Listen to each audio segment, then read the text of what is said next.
His blessed character, a guiding light. His blessed character, a guiding light. Inspiring greatness in day and night.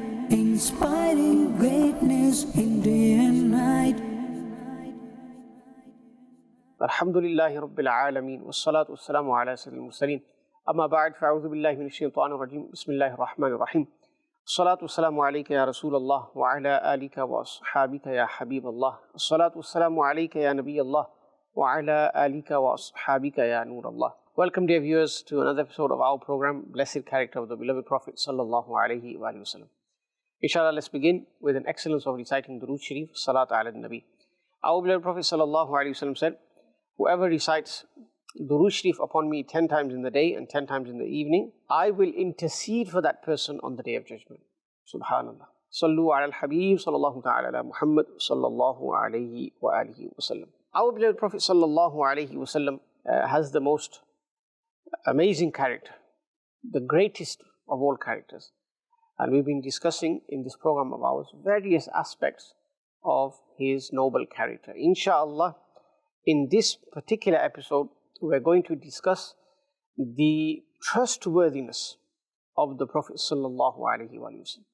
How he was not a deceitful person. Our Prophet Sallallahu Alaihi Wasallam can never be described as treacherous or anything like that. Why? Our beloved Sallallahu Alaihi Wasallam came to teach people about fulfilling trusts and to avoid breaching trusts, to avoid deception, to avoid being treacherous, all of these things. Alhamdulillah, his blessed character was the greatest example for us. Rasulullah Sallallahu Alaihi Wasallam was known even before announcing his prophethood as Sadiqul Wa'd Amin. Meaning, even the people of Quraysh, before the Prophet ﷺ announced prophethood, referred to him as the one who is truthful in promise, truthful in regards to a trust. It's very trustworthy. Inshallah, in this episode, we're going to be hearing about various accounts related to this, inshallah. The Prophet ﷺ himself attested to his trustworthiness. He said, Wallahi inni la aminun fis sama'i wa aminun fil ard. By Allah, I am trustworthy in the heavens and trustworthy in the earth as well. Meaning, even the inhabitants of the heavens know about the trustworthiness of the Prophet Sallallahu Alaihi Wasallam, meaning the angels, subhanallah. How much did they know about the trustworthiness of the Prophet Sallallahu Alaihi Wasallam? We can find out this during the hijrah, the migration to Madinah al-Munawwar. When the Prophet Sallallahu Alaihi Wasallam left with Sayyidina Abu Bakr Siddiq radiyallahu ta'ala, what did he do? He had a lot of entrustments, a lot of items, a lot of possessions from the Quraysh with him. And in that situation, any other person perhaps would have said, they're after my life, they're staunch enemies, they want to assassinate me, so I might as well benefit from the situation, take their possessions with me, take their items with me. They want to kill me anyway. I can justify taking their things, etc., etc. But no. Even in that situation, under those circumstances, the Prophet ﷺ is having to leave Makkah al-Mukarramah towards Madinah al-Munawwar. Leave his place of birth. Leave the city wherein he resided for over 50 years. And the Prophet ﷺ appointed Sayyidina Ali radiyallahu ta'ala, his devoted companion and his son-in-law, his cousin. Sayyidina Ali was the son of Abu Talib. The Prophet ﷺ appointed Sayyidina Ali and made him sleep in his own bed and said that we are going, you are to give back the items that were given in trust to me. You are to return those items to the people. Allahu Akbar Kabira. Even in such difficult situation, even in such a difficult circumstance, the Prophet ﷺ was still thinking about the rights of others, the things of others he has in his possession, they must be returned. And here, subhanallah, he appointed Sayyidina Ali radiyallahu ta'ala as the individual who was to return those items back to the leaders and the people of Quraysh. Allahu Akbar. This was the trustworthiness of the Prophet sallallahu alaihi wasallam. Wallahi inni la aminun fis sama'i wa aminun fil ard. By Allah, I am trustworthy in the heavens and trustworthy in the earth. This is what the Prophet ﷺ said. Let's listen to another account in this regard. What was the truthfulness of the Prophet ﷺ like? The trustworthiness of the Prophet ﷺ like? Sayyidina Ali radiallahu anhu narrates that once Abu Jahl came to the court of the Prophet ﷺ and he said, indeed, we do not reject you, but we reject the deen that you have brought, the deen that you have come with, Islam. Meaning we don't accept that. This is what Abu Jahl said. He said, we do not deny you being truthful. We do not say that you are a liar, but we do not agree with the religion you came with. Who is saying this? Abu Jahl, staunch enemy of the Prophet ﷺ.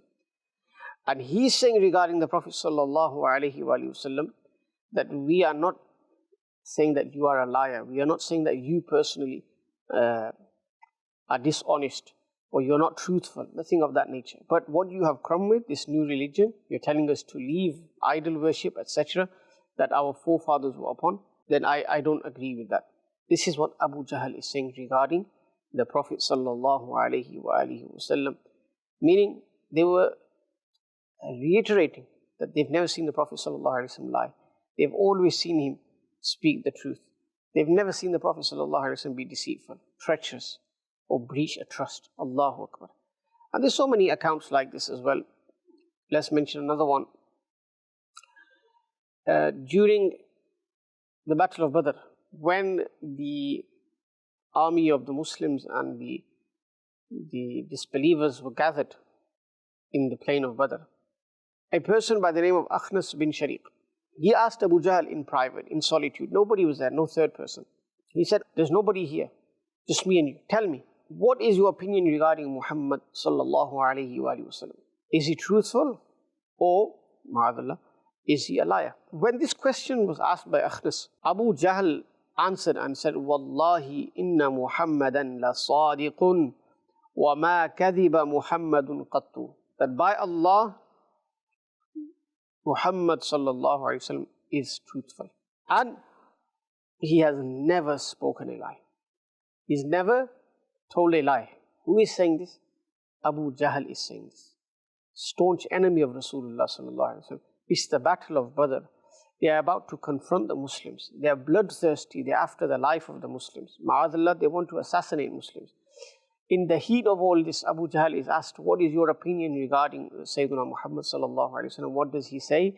That Wallahi, by Allah, Muhammad is truthful. And he did not ever tell a lie. So then Akhnas asked him. He was quite intelligent, quite quick. He said, okay, if that's the case, why don't you believe in him? Abu Jahl began mentioning the tribe of the Prophet sallallahu alaihi wasallam, and he said they are responsible for providing water to the Hujjaj and serving Al-Kaaba al-Musharrafa and its surroundings. That's also their duty as well. If Nubuwah is also found within their tribe, then what remains for anyone else? If Nubuwah also goes there, what's left for anyone else? Allahu Akbar Kabira.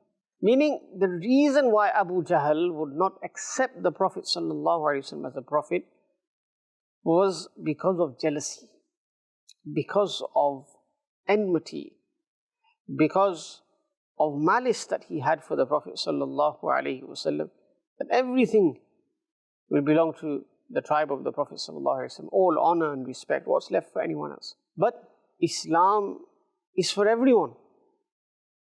Anyone who enters into Islam, embraces Islam, is another shade of Allah's mercy. But Abu Jahl did not realize this. And this was his downfall. Otherwise, he believed that the Prophet ﷺ was truthful. He believed that the Prophet ﷺ never told a lie. And he said this as well, as you just heard.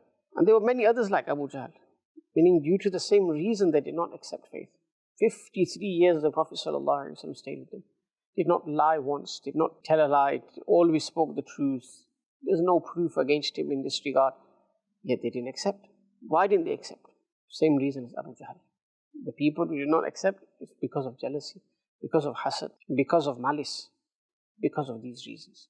And even when they would, ma'adallah, insult the Prophet ﷺ and hurl insults at him, when he would invite them towards the deen of Allah, they would call him with various names. Ma'adallah. They would say, he's a fortune teller, or he's a poet, he's this, he's that, na'udhu billah.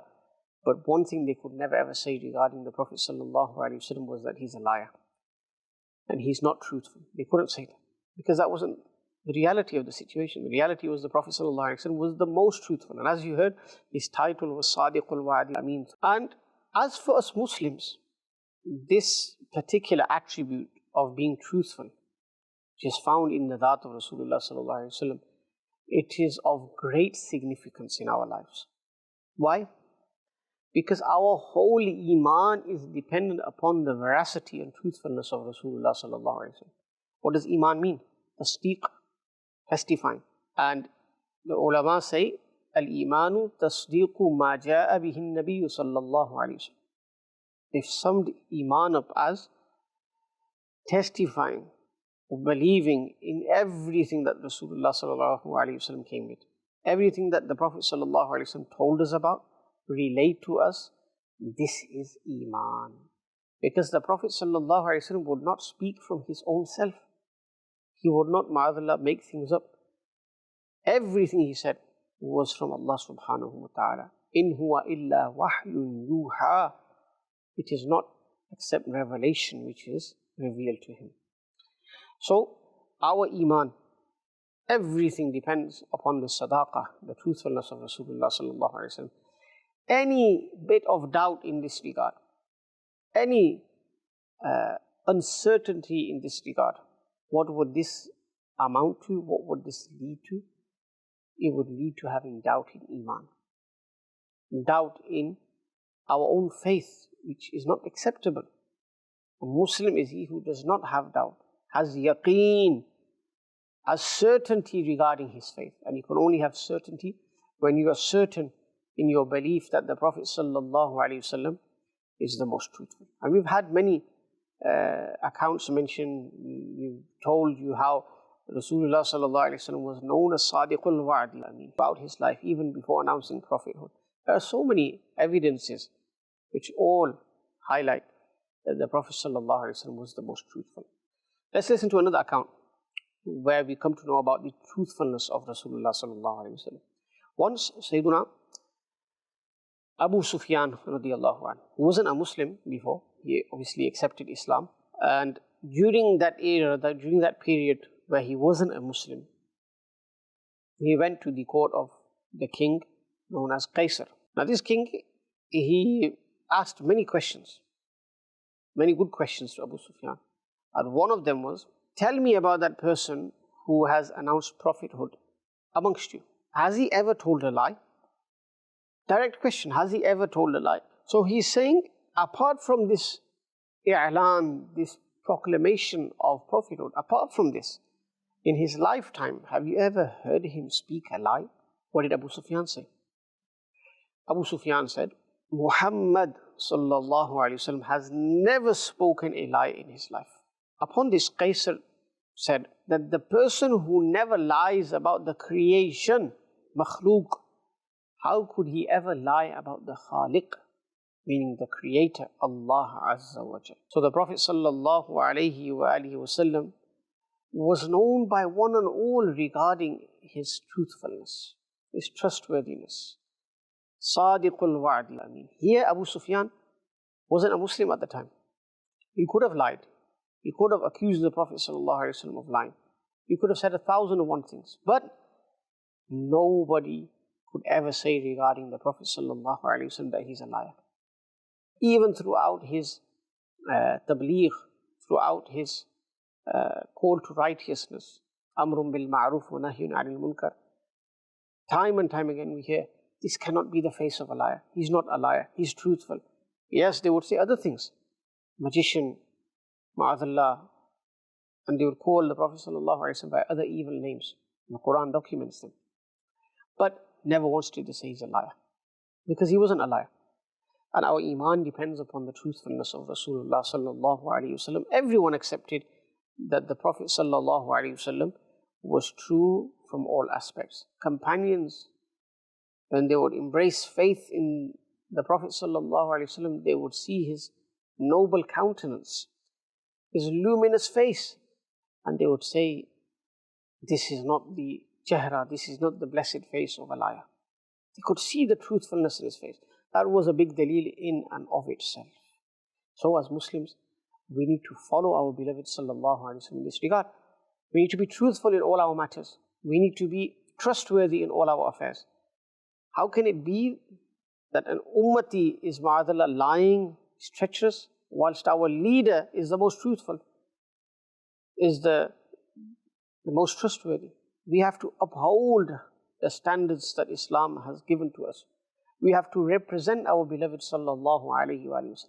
Our beloved alayhi salam never did any of these things, never deceived, never was treacherous, never wronged others.